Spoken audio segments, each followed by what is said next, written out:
Welcome to the first episode of Booklings, the only podcast where two siblings attack each other for having different opinions on books. My name is Jian, and I'm here with my sister, Nikki.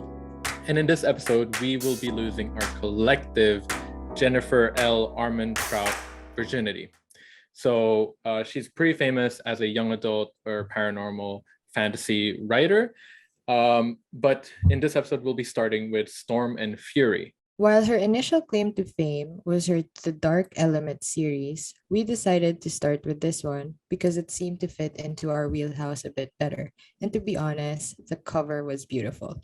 So I was the one who pushed for this. Before we go into the synopsis and a breakdown of our thoughts on the book, we'll tell you a couple of things about ourselves. Of course, we'll be focusing mostly on our preferences in books and why we started this podcast in the first place. So I'm gonna start. For me, my interest really began with pocketbooks.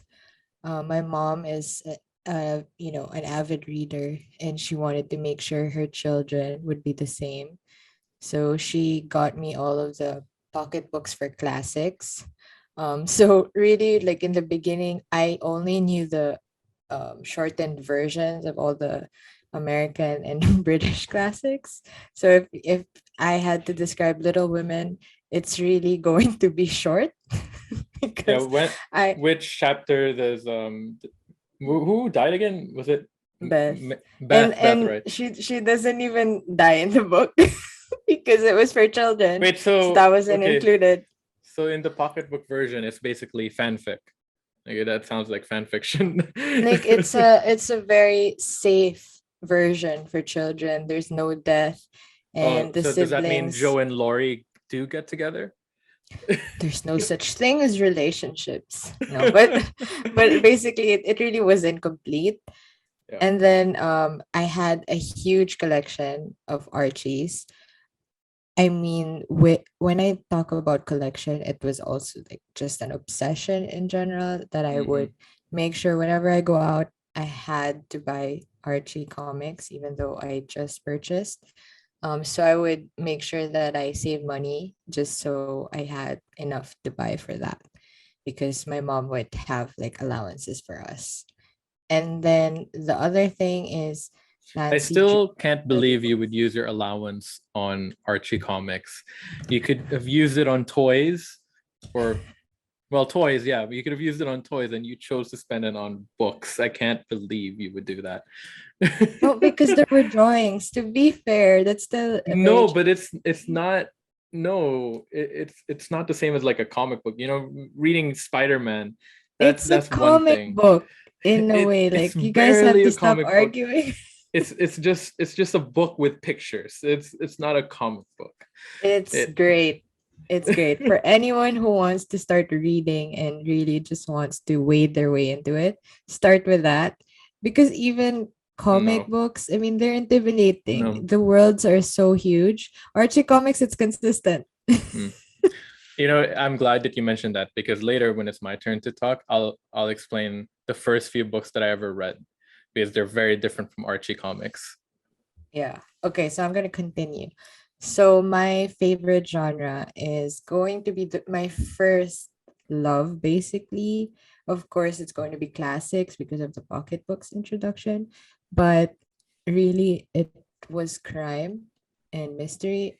Of course, there's still a bit of romance in it because I love all romance books. But it was the crime aspect. For me, I loved uncovering the murders and everything, and I just enjoyed those. So probably disturbing seeing grade schoolers carrying a bunch of murder fictions. I mean, I remember for one of your birthdays, I got you a copy of that Dostoevsky book, The Brothers Kamarov or something. Yeah. Right. Yeah. And I asked you, okay, what is it about? And you said, well, it's about these two brothers, and then they decide to kill someone. And I said, why do you want to read this? Exactly. I think I was 8 years old or something at the time. Yeah. So I also had a phase of just loving Russian authors. Yeah. So I mean, that's quite hard because it was in high school where when I had that phase, and it was just weird that that was my obsession for a while. But I really enjoyed it. But now I do have to be in certain moods to love them. So I'm gonna save some of my top five favorite books. This was really hard because the genre that I love, for example, for romance, it's historical and paranormal romance. And then so it's hard to choose. Now I've also been starting reading fantasy romance, but not that much yet. So this one is going to be just the top five books that I've ever read. Of course, it was really difficult. So my first would be Pride and Prejudice by Jane Austen, of course. Classic. I mean, for that, I think we need an entire episode to argue about Mm, this. yeah. And then the next is part of the historical romance genre is The Madness of Lord Ian Mackenzie by Jennifer Ashley. Then there's The Obsession by Nora Roberts. And it's so fitting because I'm so obsessed with Nora Roberts, like JD Mhm. Robb. It's like it's just insane how many. I think I've only skipped about at this point probably like 12 of her books, and that's a lot because she has probably hundreds now. I think, yeah, she has like 200 or something. I think she Yeah, releases 3 books a year. since 1980s. I don't know since Yeah. when. And then the next would be Miss Born by Brandon Sanderson. So that's the Hmm. fantasy realm. And Yeah. then this one is by a self-published author. It's a series, but the first series of the series is called Burn. So that's by Susan Wright. So now, what about you, Gian? Okay, so little factoids about myself. I'm a graduate student in Japan. I have a bachelor's degree in marketing. I published my first book when I was 13 years old. It was a really small publication and it actually went bankrupt, I think. So it doesn't really exist anymore, but you can still find the cover of the book on Pinterest. So yeah, I don't want to brag, of course. Please share Uh, who designed the cover. I believe I hired an older woman about to retire. It was one of the last things she did before she retired, I think. No, but What's her so name? my sister, my beloved sister, actually made the cover using one of her photographs. I remember seeing that photograph on her computer and thinking, I don't know why, but this suits my book. I'll talk a little bit more about my book in future episodes, but yeah, so that one was a horror. And I mostly read fantasy, romance, horror, and historical. And my 5 favorite books, in no particular order, are Norwegian Wood by Haruki Murakami. This book is so depressing, but in a really great way. It's really difficult to explain how can a book be depressing in a good way, but that you should read it if you don't know. The Way of Shadows by Brent Weeks. This book actually changed my life because it was the first book that I read where I figured out you don't have to write about good people for it to be a good book. Before that, the only books I'd read had like, oh, the main character is a hero, he saves people, and I don't know, I was sick of that. I didn't believe it, I guess. Maybe I've always been cynical. Maybe I just don't believe in the goodness of people. Okay, that's a different issue for another time. But it really changed my life, and I'll always love it for that.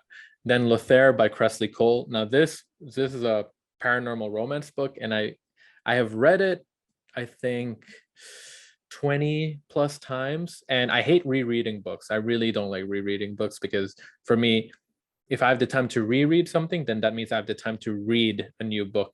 But I always come back to Lothair by Cressley Cole. It's just a fantastic book. Highly recommend it. We'll do another episode about that some other time. Next is The Shining by Stephen King. This book is haunting.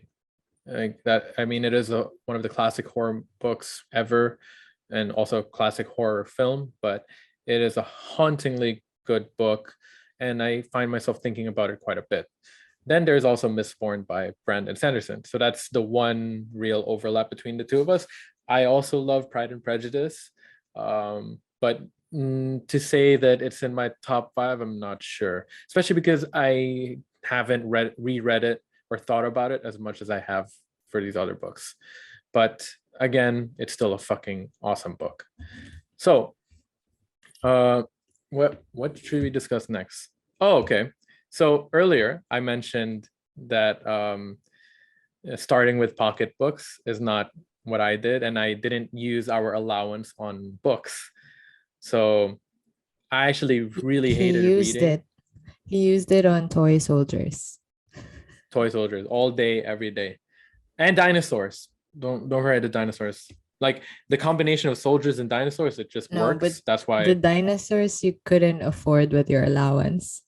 so so the yes, dinosaurs would be given on your birthdays and everything. So you already had a yeah. collection of dinosaurs, but the soldiers, for some reason, you just would argue that the cavalry is dead, so you need new ones. Yeah, because if they're dead, you can't use them again. That's kind of messed up. I don't want to play with zombies, right? And I mean, because for that shows me, how dark he was 6. no, because for From me, 6 to 8 years old. I would always imagine that they would die in a fire, or they would die in an explosion, or something like that. So I would try to Um, like break apart their limbs and stuff Yeah, I because hope it's an explosion. Better Help, if you're listening, please sponsor us. We need it. Yeah, I would love that. I think I personally need that more than you. Or any mental health companies, please join. Any asylum out there looking to sponsor a podcast, that would be fantastic. But I really hated reading books growing up, and I think I read my first book when I was around 11 years old, and it was because my sister challenged me to read, and she actually screamed at me, if I remember correctly, because I wrote my first book when I was around 10, and I of course asked my sister, hey, would you mind reading it? Because I admired my sister very much. I expected her to be proud of me, of course. I was 10 years old, wrote a book. And so she reads it, right? And then after reading it, I asked her, what do you think? She looks at me and says, have you ever read a book before? And I said, no. What kind of question is that? And she said, okay, well, you have to read a book to write a book. And I And the said, way he thinks about this is as if I'm challenging or yelling at him, but no, really and I was, my voice is the same. It's just monotonous wherein I've said, have you read a book? I mean, that's it. And then to no, him, and it's like, she is insulting me. I am going to read 70 books by next week. no, it was frankly a ridiculous accusation. So I Based decided on to start. facts. Yeah, I decided to start reading books, and one of the first books I started with was actually War and Peace by Tolstoy, because you were still in your And Russian phase. remember Um, what I no, told no, you no, when you no, picked that no. up. I did remember. I do remember. You said, "Oh, you can't handle that." I still remember, and so I finished the entire book. Yeah. Even though, okay. And By the way, did you like enjoy it at that age? there, no, there were actually some parts that I thought were cool, but honestly, there were way too many characters, and at the time, I didn't really understand the whole I don't know, royal hierarchy. So I was just kind of confused, like, like who's this guy? Why is he important? So, but I still finished it because you said, oh, you probably give up, and Actually, I didn't say that. I said that you won't enjoy it if this is going to be your first dive into a book. And this is the problem with him. He always twists it. I always think of his best interest. I suggest no, this is no, probably you something you you were would. mocking me. You No, were taunting me. and whenever I You were suggest a taunting book, me. I always have to premise it as you're not gonna like it. This isn't for you. That way he's gonna read it. If I don't say it that way, he'll read it after 5 years. But yes, so I read it, but then after that I started reading 2 or 3 books per day.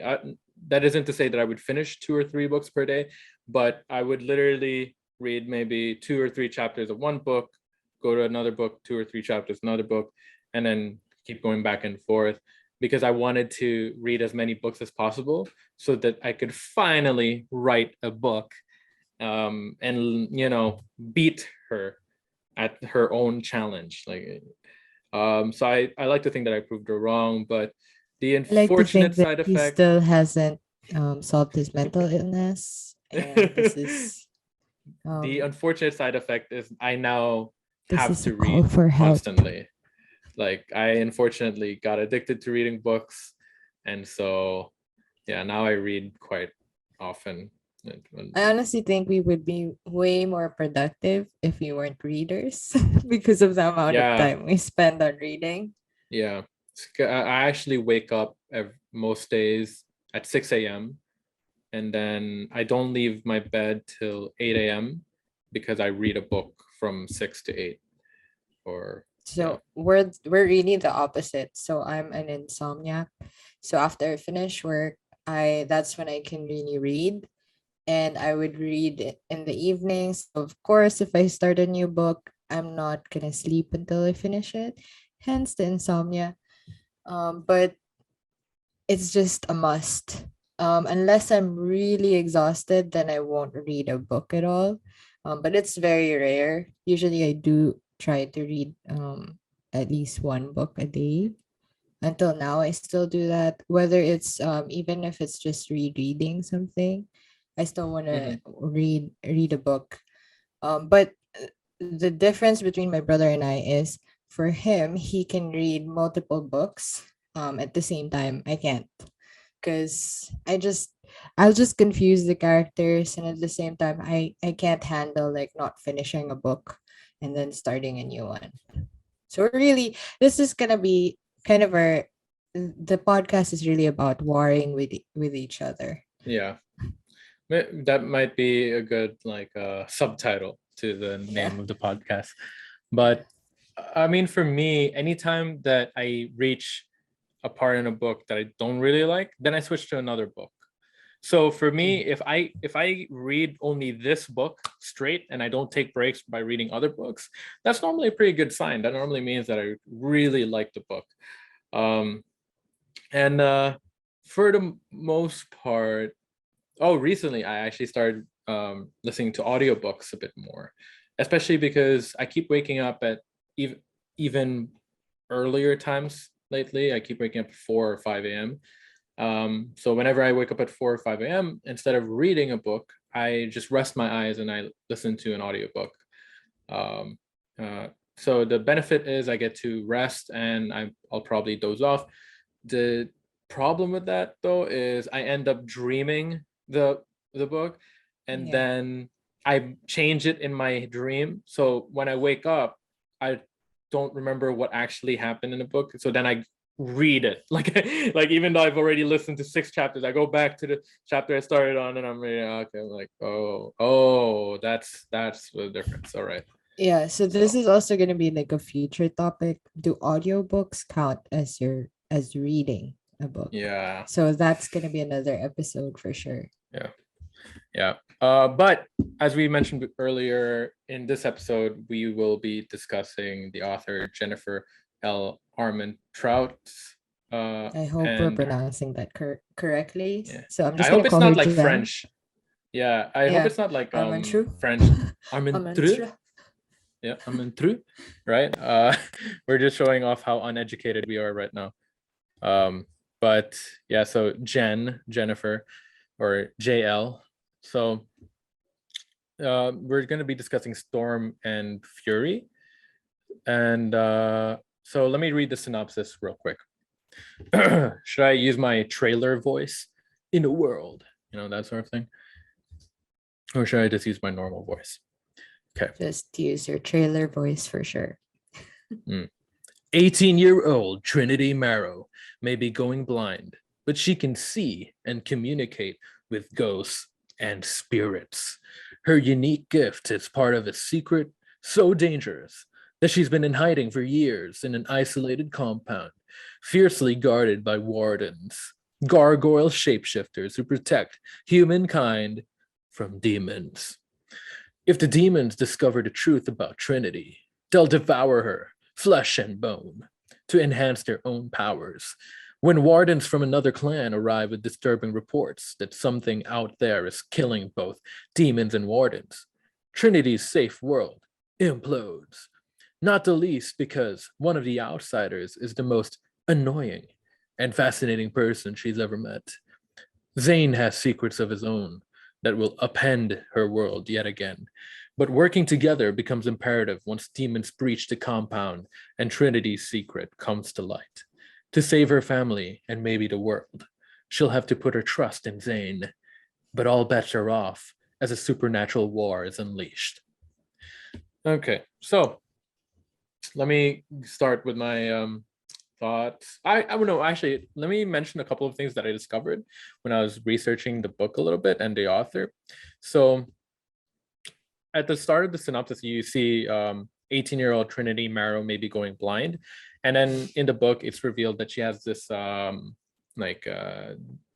degenerative eye condition. Yeah.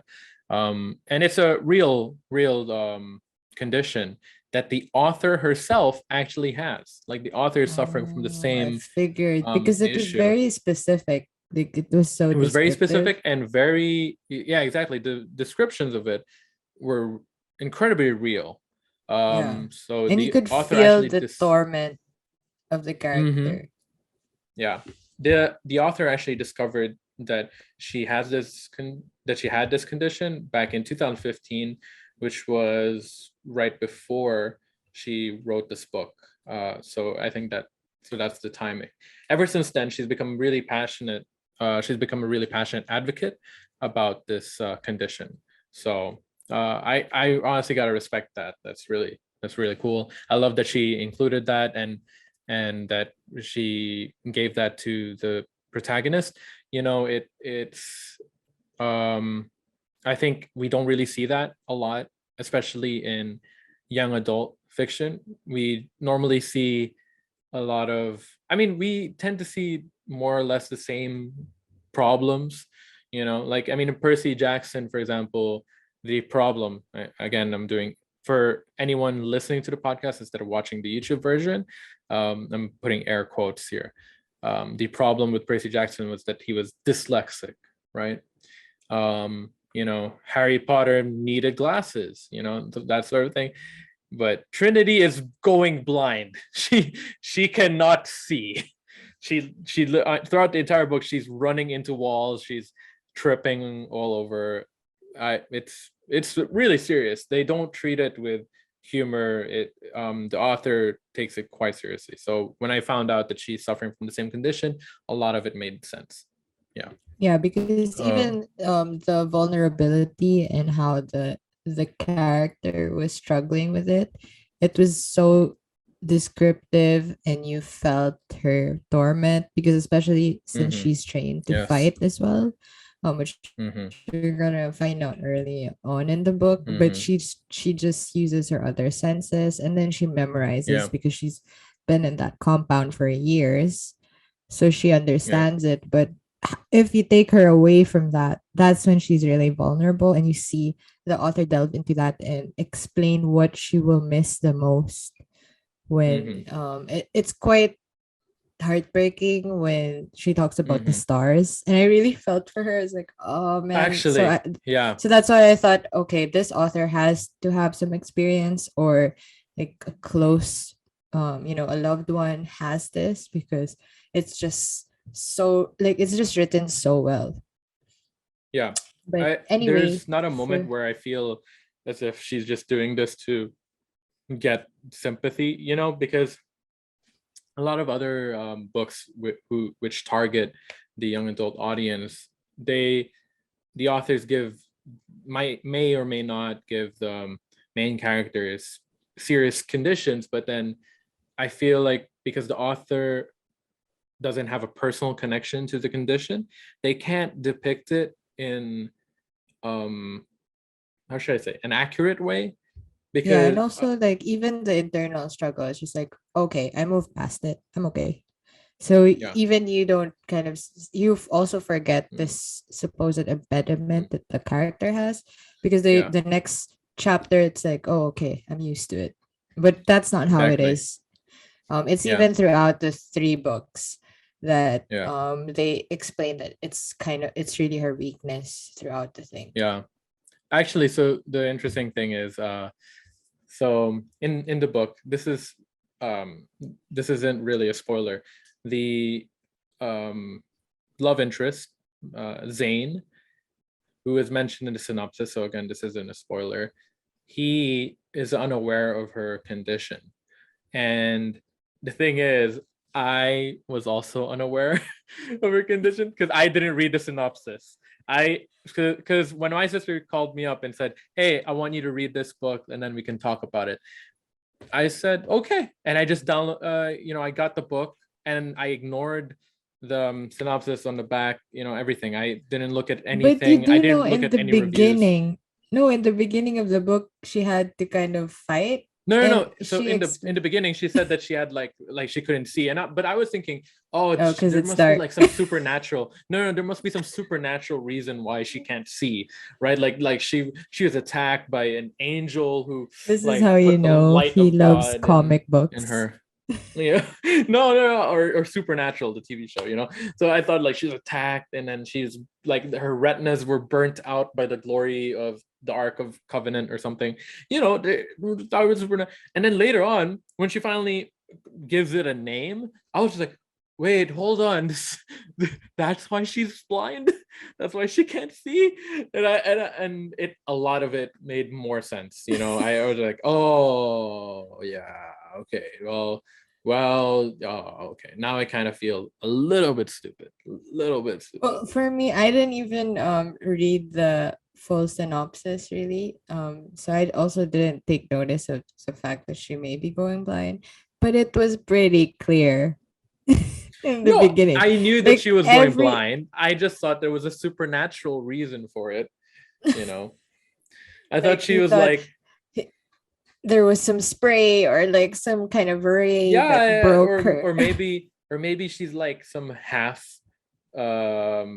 creature, like a half bat creature, because bats can't Yeah. see.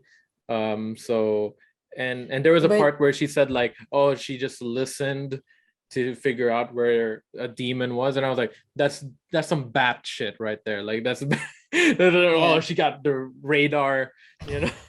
Yeah, so we're gonna move on from his superhero delusions. But Like basically, Daredevil, yeah. yeah, so but basically it was actually very clear. So this isn't a No, spoiler. it's not. It's not. It's No, not clear. but It's not we're clear at gonna all. move on. So we're gonna talk Okay, about the okay. Wait. characters. Yeah, yeah, yeah. Okay, so So I'm we've gonna talked a wait, little bit.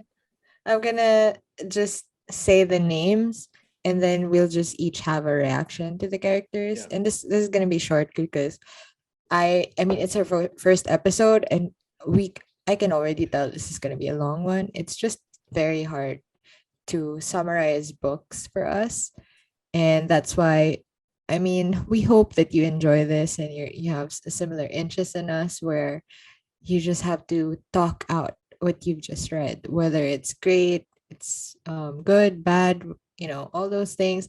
There's always a lot to say when it comes to books. So for this one, we're gonna break down each of the characters in terms of our thoughts and try not to spoil anything.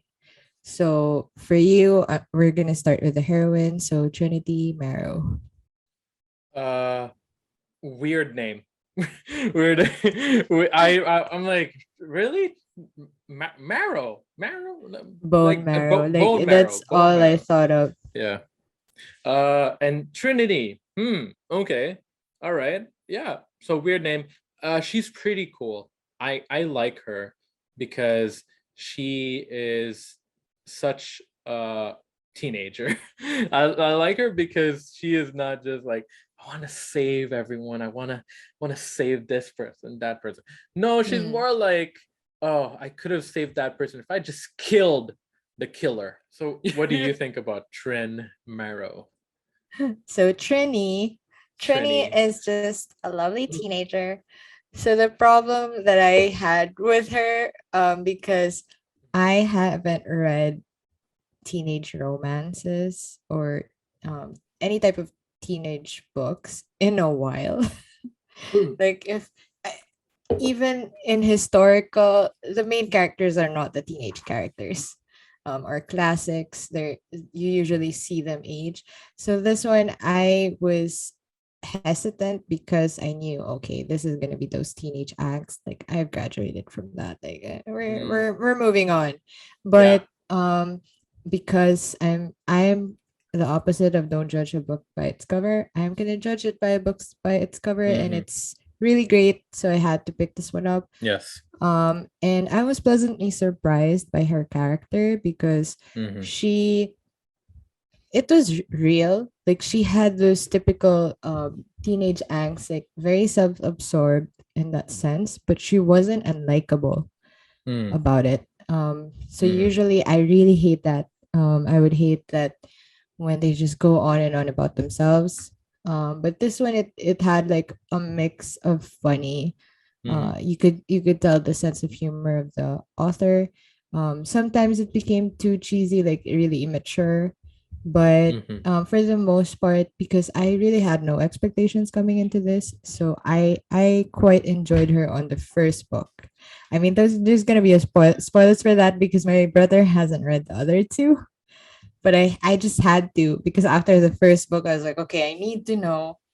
So yeah, but I'm basing her character on the first book, and she was actually decent for me, like surprisingly decent because I had low expectations for Mm, teenage that's, women I think you have negative girls. expectations. That's not Yes, even low not low. expectations. You Yeah, just have bad expectations. yeah, because I understand like how you're supposed, like how it's usually written, Yeah. and Yeah. it's always that most authors make that mistake where and you're a teenager and you're just gonna be insecure the entire time and selfish. Hers, she was selfish at moments, but she always showed she cared, and at the same time, she was just ruthless and confident. So I Mm, enjoyed that because that's quite rare. Of course, if you read Miss Bourne, then beautiful like that. yeah. That's what a heroine is for me. Exactly. um Yes. but this one was also like really good. Yeah. Oh, So I'm gonna one. oh Okay, I have a bit more to add to that, but I'll save it for later when we talk about what's great about the book and what's not so great. I have an addition for the what's not so great part, and it's related to yeah, trinities. and So we have that. Yeah, I yeah, think I think for later we're gonna add what we liked and disliked about it. yeah, So I'm not I'll do the next one is not gonna be the love interest first. Basically I'll just go through this chronologically. yeah. So Jian, what did you think about her best friend, her guardian? Because that's what they call it, the protector. And his name is Misha. I don't. Please frame that face. Yeah, That's the I like. Okay, listen.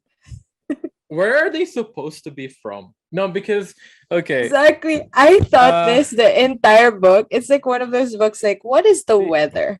But for this yeah. it was where are they from?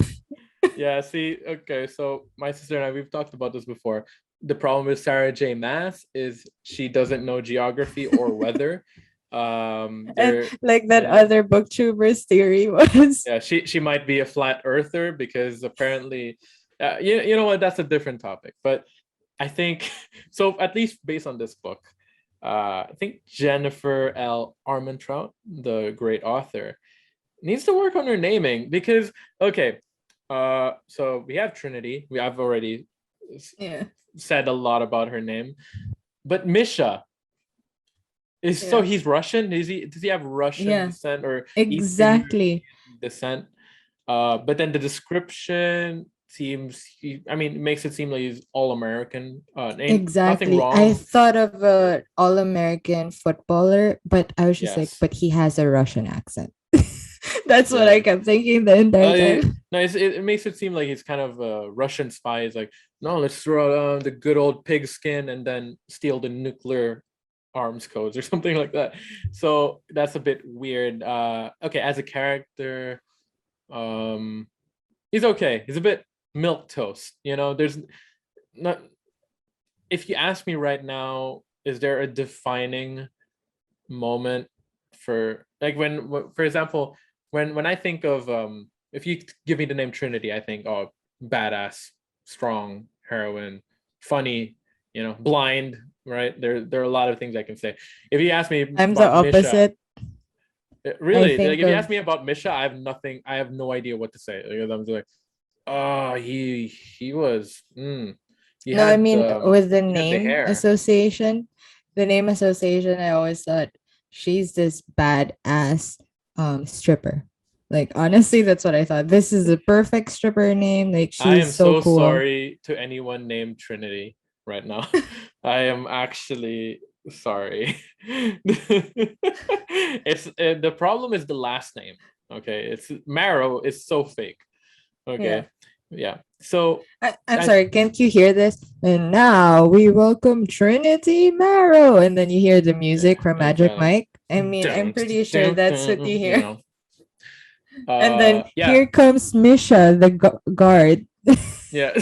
he's No, he's the the one. Russian security guard. He's Yeah, the Russian exactly. He's security literally guard. going to let you at the entrance if you pay the fee.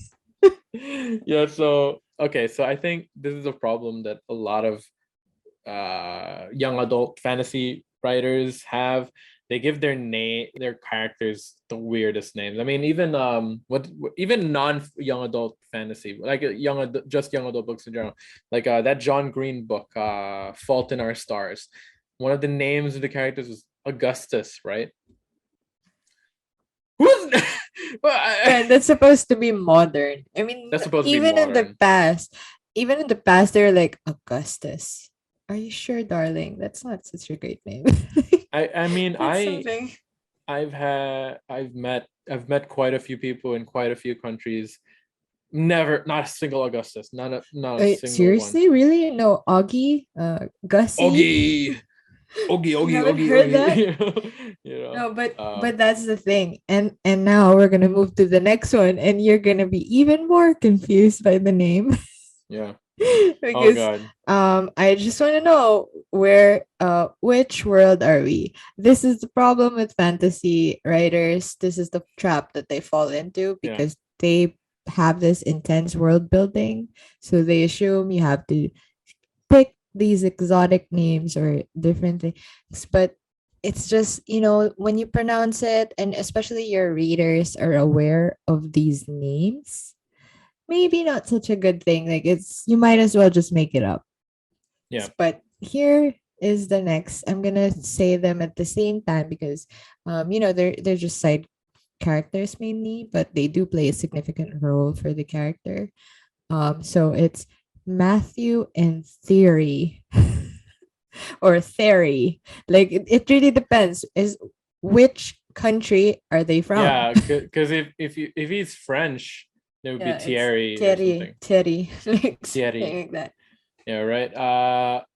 It's just a weird combination. Okay. Honestly, I okay. So as characters, they're again. I feel like I don't know much about them at all. I don't really know them. They're kind of just there. They're plot devices, really. They just serve as a catalyst for the story moving forward. The, Pretty much outside of the heroine and the love interest and maybe one or two other characters, no one's really important. Um, Mhm. and actually, this one is for later, but the only reason the other two characters are even important is because the previous trilogy written by the author is about those two characters. So I didn't even know that. yes, so that's the only reason they seem to have a personality or an identity. But other than that, the other characters was like, okay, like why are you in this chapter?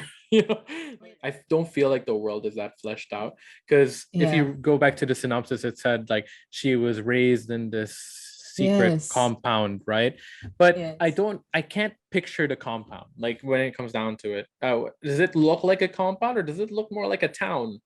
Because Yeah, at some points it because implies that it's a town, but then other parts they keep calling it like a compound. It makes it feel so cramped, you know? yeah. And then how she goes out to the gate. Initially they say she's so far, like she's at the hidden area. And then when she tries to fight, it's just that's the problem with authors, I guess.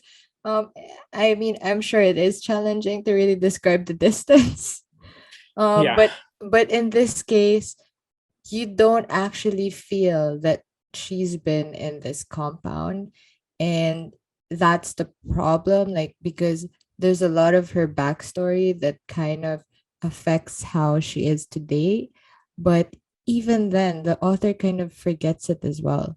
It's not fleshed out, like even her relationship with her mom, she keeps talking about how close they were, but you don't feel it. She just yeah. says it a lot, but Mm, there's nothing internal that you mm, feel, oh my goodness, like I feel so sorry for her that she lost yeah. her mother. So Like that's the problem I have with that. one example of this would be this is something I wanted to say for later, but since you brought it up, uh at some point something really sad happens in her life, and then she's like, oh, I really want to cry right now, but I'm not gonna let myself cry because I didn't even cry when my mom died. And I was like, Yeah, what? exactly. What? You should cry. Actually, why are you stopping yourself from crying? You should Yeah. cry. Holy shit, you were a bad daughter. That's Like so that's true, not a because you know how she made it seem like she wasn't allowed, but everyone was kind of coddling her in that yeah, compound, like really protecting her feelings, yeah. everything about her, because she had this mysterious secret that was she made her so important. So it made no sense that she was acting like the protector, that she couldn't show emotions of her own. And And it was also, just I need to meet a single person who would reprimand another person for yeah. crying about their dead mother. Like, Yeah. I want to meet that person. Like, that is a piece of work right there. Yeah. So when she cried about this sad thing that happened, I just felt that, so this person mattered more than your mom. Like this tragedy had more impact on you. That's what the camel that broke its back. Like that was the Yeah. breaking point for you. So for Mhm. me, it wasn't consistent that, so for your mom you were able to restrain your feelings, but this, Mm. so it was just a lot of that where the inconsistencies kind Yeah. of bothered me. Oh yeah. But of course, it's because when you do like have so many beloved books, like you already have like these Mhm. standards, we're gonna nitpick. So I'm so sorry Yeah. to all the fans of this book, but this is To all the our fans honest, I loved yeah. before. Yeah. This is our honest review. Now, Yes. where's my Yakult? Speaking of alienating fan bases, let's talk about Layla and Roth. Okay. Okay, good. Yeah. You, So you what do start you first. think? Really, I should Okay, start first? I'll start first. I Okay. think you should start first on this one. Yeah, because I think I'm calmer. No, you figured it out. Plus, you actually figured it out. I only figured out that they have their own trilogy when I read Yeah. her Goodreads page. So Wait, so how I'm just I have to think about if we're allowed to kind of spoil this part okay, of the so story. right, Yeah, I'll just put a spoiler maybe warning put here. in, yeah. Yeah. So this is the spoiler, guys. Like, hear the beep. Yeah, exactly. Please In don't. the Yeah. on Spotify, I'll put the spoiler sections in the description of the episode. Oh wow, So, I didn't know you had that on Spotify. you fucking boomer. Anyway, so so Layla and Roth. I'm gonna start with Layla. Okay. So basically Another Russian name, by the way. exactly the spelling. I was just like, okay, so is Misha your brother? Like that's what I thought of. Oh, that would make so much sense. Yeah. I mean, even her description, I was like, okay, she's the same like ethereal blonde, supposedly. Misha But is anyway, redhead. but oh right, I forgot. Yeah, he's a He's a redhead. redhead. Yeah, yeah. See, I ignored I ignored his facts because he was not memorable at all. Like and he No, by the way, guys, like he was a main character. Like he he was was, yeah. yeah, he was a main character in the heroine's life as well. So it Hmm. was just like why don't the relationship just wasn't there. Like they keep implying that They he didn't was the seem that close. closest. Yeah, They didn't seem they that implied close. that they were closest and since childhood, like they loved each other as like brothers and sisters. But I was just like, no, I don't see it. Like I think you just met. But anyway, so for Layla, the way that she was introduced was Zane took Trinity with him and they were supposed to meet Roth, and Roth is the crown prince of hell. And it's just for me that was like, oh, okay, so you chose Roth. Interesting. Mm-hmm. Um anyway, the problem I had with this is because they kept insinuating this like insane love that these two supposedly have. Because I figured like pretty early on you'll notice, okay, they have their own love story, like they had their own trilogy or at least two books, because a lot of it is implied like he's the strongest man or like the craziest man, and a lot of the characterizations was already it was as if you know this about him. um but it just didn't it felt so flat to me because a lot of the times when you do a trilogy, even though these characters have their own books, you still kind of show the relationship they have with the existing characters, and the main characters. So for example, like paranormal romances, I mean, Mm, Cressley yes. Cole, Sherilyn Kenyon, they do such a great job of like Yes. doing the standalones, but still Mm-hmm. going back to the old characters and Exactly. interweaving them with the story, and you see their personality, like it makes sense. Mm-hmm. Yeah. But here it's like, no, you had to have read the other books so To you find them understand. likable. Yeah, Because to find them likable. Because here I was just like, Layla just looks like a bitch. yeah. Because For, apparently, so Zane was in love with her, mm-hmm. and For some reason, yeah. she, yeah, and she is a half demon, half warden, With and Warden, Gargoyle, whatever they call it. Yeah. yeah, so gargoyle, um, so that's her thing, and supposedly she's this ethereal beauty, and I'm just like, Yeah. okay, like really pushing it. I just don't buy it.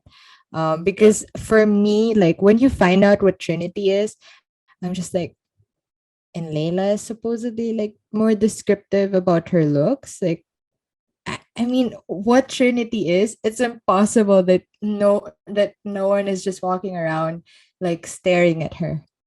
Yeah. It just made like that for me because I am a fan of books who aren't afraid to make their heroines beautiful. Like Okay. why is that bad? Can Okay, go I say yes. So this is not necessarily Storm and Fury. There's another book, one I also encourage you to read, but you don't want to Yeah. because the series isn't finished yet. So it's the House of Earth and Bone or something, Yeah, it's and it's meant written by Sarah. to be read. Yeah, it's written by Sarah J. Maas, and in that one, the main character, she's also like a rare creature, and she is ridiculously beautiful, and she like um becomes more beautiful with each passing year, and people like keep thinking that she's using magic to make herself look more beautiful, but she's like, No, this is just Exactly. yeah. Like that's It's that's what I love. Like I mean, it's the same with the PR books, like because it's mm, unapologetically real. I mean, these are the creatures. Like this is their phenomenon. And of course they're yeah, gonna be attractive. yeah. They Like better be so for me, it just bothered me that Layla was kind of put in this. I normal guess it's looking. because the Trinity was supposed to have her own insecurities, Mm, but it just made no sense. yeah. As far as when you look into the creatures that they are, it would just make no sense. So Mm. later, like you're gonna find that out in the book. Jian actually predicted what she was, and I was like, oh, that's really impressive. Like I was impressed that he found it out because he was only in the middle of the book, I and I was was on just page like, 60. I was yeah, actually so on he was page on page 60. 60 and he figured it out, but he didn't figure out she was going blind. So that's food for thought, guys. I knew she was going blind. I just thought that it was related to her being So guys, whatever the fuck please she take is. note of the kind of I noticed the uh, supernatural. Okay, I noticed the supernatural. I don't notice the superficial. I yeah. notice the supernatural. Uh, now you're kind of understanding how critical we are. Like we can notice so many details, but then we're blind to like the most obvious